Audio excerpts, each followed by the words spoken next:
My name's Helen Taylor, and I was born in the UK, and I came out here in 1961 on a big ship.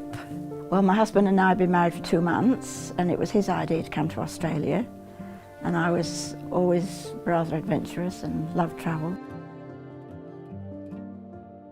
We came to live with my aunt and uncle, and they got him a job working on a farm. And then we moved up to Wongan Hills. We were there for nearly 20 years.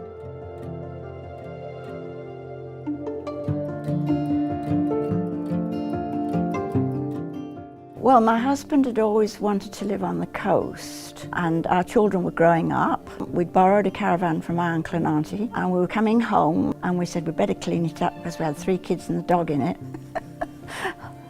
So we saw this side road down to Hopeton.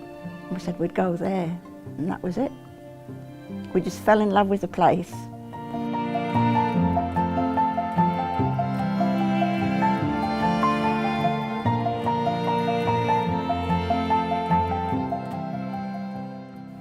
It was a small town. There was no motel, there was no telephone, there was no television, and there was only one bitumen road, and we were absolutely fascinated by the national park. I love everything there is on offer here.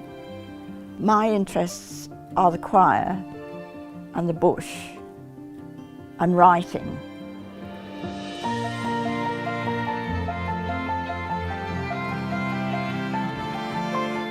The community was so welcoming. I immediately joined the Historical Society, and that was the year that Jim McCulloch started the Wildflower Show.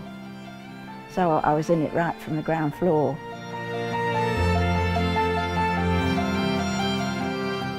The Wildflower Show is important to the region because it brings people in from the interstate, from all around Western Australia and from overseas.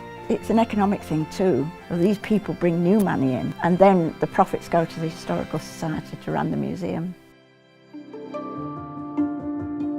When you walk in the front door of the Wildflower Show, and just to see it, all the shelves, all neatly lined up, all the plants with their names and everything looking so clean and tidy, it's to know that you've had a part of it is really very satisfying.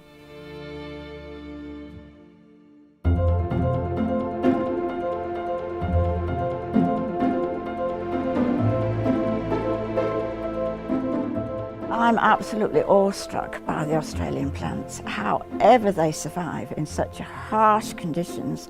The soil is as dry as chips, and yet they keep on growing and they keep on flowering. I just don't know how they do it. I wanted to know about the birds and the flowers, and particularly the geology of the place.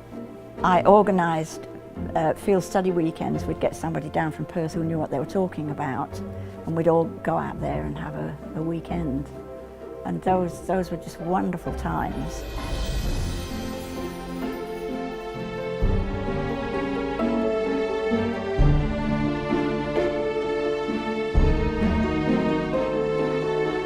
But you spend a lot of time in there, and you sit and you look, and you go with people who know what they're talking about, and you begin to understand what it's all about. It's just wonderful.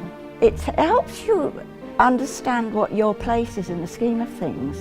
You understand what everything is and how everything interacts, and how insignificant, I suppose, we are as people.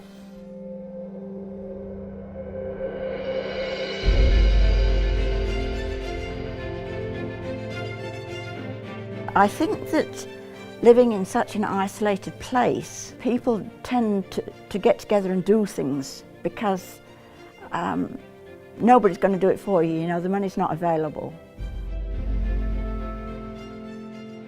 The writers group, we have published, I think it's 11 books as a group. A lot of it's poetry. There are 3 of us who publish our own books. I've published five, I think it is. 1, 2, 3, yes, 5.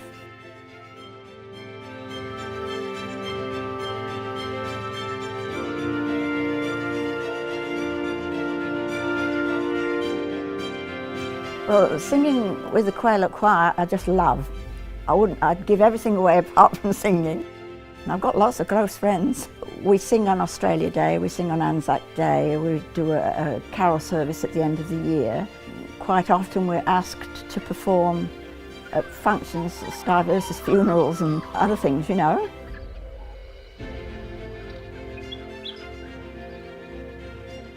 I've lived here for over 39 years, and it's such a lovely community because people that have been here for a long time too, they know who I am, I know who they are, and there are all these faces around there that you know, even though they're not really your close friends. But we still greet each other on the street and have a little chat, and I think that's what a community is.